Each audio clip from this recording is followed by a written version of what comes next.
आज 1111 विद्यार्थी या संविधान वाचनासाठी या उपक्रमासाठी उपस्थित असतात.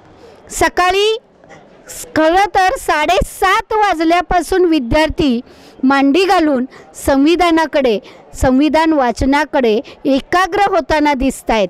अगदी 15 मिनिटाचा गॅप सोडला तर 11:30 ते 11:45पर्यंत विद्यार्थी संविधान वाचन करतात आणि हळूहळू त्यांच्या वाचनामधला प्रत्येक भाग त्यांच्या लक्षात येत आहे. त्या प्रकरणावरील आम्ही विचारलेल्या प्रश्नांची उत्तरं विद्यार्थी समर्पकरित्या देत आहेत आणि विद्यार्थ्यांना हळूहळू आत्मविश्वास वाढायला लागलेला आहे.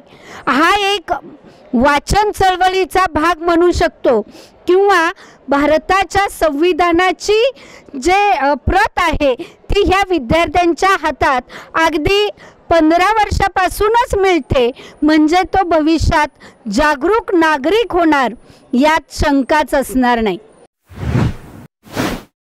बाळ, फ्रीजमधून श्रीखंड काढ ना. आम्ही पूर्वी घरीच बनवायचो श्रीखंड, त्याची चवच वेगळी होती.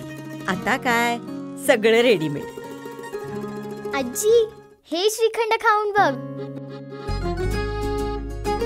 आज तुझ्या आईनं घरीच बनवलं की काय?